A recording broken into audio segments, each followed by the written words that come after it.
Hello dears, എല്ലാവർക്കും ചെമ്പനീർ പൂവ് പുത്തൻ എപ്പിസോഡിന്റെ വിശേഷങ്ങളിലേക്ക് സ്വാഗതം. അപ്പൊ ഇന്നത്തെ ആ ഒരു എപ്പിസോഡിലുണ്ടല്ലോ, നമ്മുടെ ശ്രുതിയും നമ്മുടെ അച്ഛനും എല്ലാവരും കൂടി ഇങ്ങനെ സംസാരിച്ചുകൊണ്ടിരിക്കുമായിരിക്കുമല്ലോ. അപ്പൊ നമ്മുടെ ശ്രീകാന്ത് നമ്മുടെ വർഷയും കൂടി വന്ന് നമ്മുടെ ശ്രുതിനെ ഭയങ്കരമായിട്ട് പൊക്കുന്നുണ്ട് കേട്ടോ.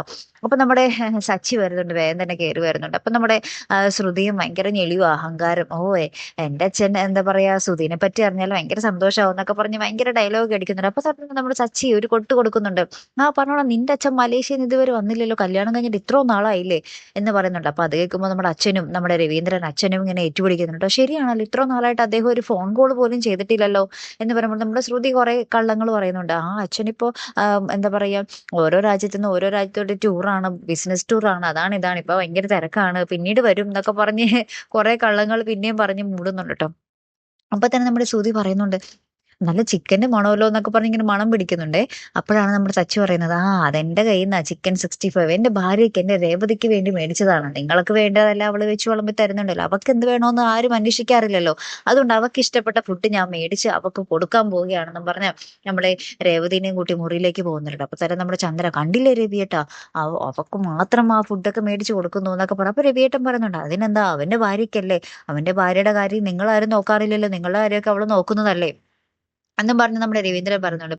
പിന്നെ രവീന്ദ്രൻ ഇങ്ങനെയും പറയുന്നുണ്ട് കേട്ടോ, അവളോട് ഇങ്ങനെ സച്ചി ഇങ്ങനെ സ്നേഹം കാണിക്കുന്നത് കാണുമ്പോൾ എന്റെ ഹൃദയമാണ് നിറയുന്നത് എന്നൊക്കെ പറയുന്നുണ്ട് കേട്ടോ. അങ്ങനെ നമ്മുടെ സച്ചി മുറിയിൽ പോയി നമ്മുടെ രേവതിക്ക് ആ ഒരു ഫുഡൊക്കെ കൊടുക്കുന്ന ഒരു രംഗങ്ങളാട്ടോ. അപ്പൊ നമ്മുടെ കൂടെ പൊറോട്ടയും നല്ല ചില്ലി ചിക്കനൊക്കെ ആയിട്ട്. അപ്പൊ നമ്മുടെ രേവതി ഇങ്ങനെ നമ്മുടെ സച്ചിയോട് കഴിക്കാൻ പറയുമ്പോൾ സച്ചി പറയുന്നുണ്ട്, ഞാൻ വേറെ ഇറച്ചി കഴിച്ചതാ, ഇത് ഫുള്ള് നീ കഴിച്ചോളണം, നീ കുറെ പണിയെടുക്കുന്നതല്ലേ, അപ്പൊ കഴിക്കാനും പഠിക്കണം എന്നൊക്കെ പറഞ്ഞ് നമ്മുടെ രേവതിനെ കൊണ്ട് അവിടെ ഇരുത്തി കഴിപ്പിക്കുക. അപ്പൊ ഇടയ്ക്ക് ഇങ്ങനെ ചൂടാവുന്നൊക്കെ ഉണ്ട്, വേഗം കഴിക്കടി എന്നൊക്കെ പറഞ്ഞ് നമ്മുടെ രേവതിന്റെ അടുത്ത് ഇങ്ങനെ പറഞ്ഞ ആജ്ഞാപിച്ചൊക്കെ ആയിട്ടോ കഴിപ്പിക്കുന്നേ.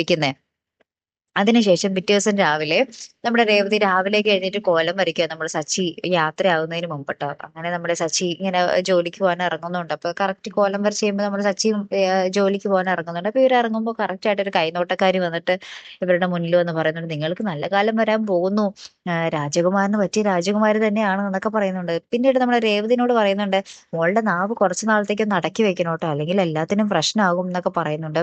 പിന്നെ നമ്മുടെ സച്ചിയോടും പറയുന്നുണ്ട്, സച്ചി ഒരു മുൻകോപക്കാരനാണ്, പക്ഷെ മനസ്സ് ശുദ്ധമാണെന്നൊക്കെ പറഞ്ഞ് അവരോടും പറയുന്ന കുറച്ച് രസകരമായിട്ടുള്ള ഒരു നിമിഷങ്ങൾ നമുക്ക് ആ ഒരു ഇന്നത്തെ എപ്പിസോഡിൽ കാണുവാൻ സാധിച്ചിരുന്നു കേട്ടോ. പിന്നീട് നമ്മുടെ അച്ഛമ്മ നമ്മുടെ രേവതിയെ വിളിക്കുന്ന ഒരു രംഗമാട്ടോ. അപ്പൊ അച്ഛമ്മ വിളിക്കുന്നത് വേറെ ഒന്നുമല്ല, അച്ഛമ്മ നമ്മുടെ ശ്രീകാന്തിന് വേണ്ടി ഒരു പെണ്ണിനെ കണ്ടുവച്ചിട്ടുണ്ട്.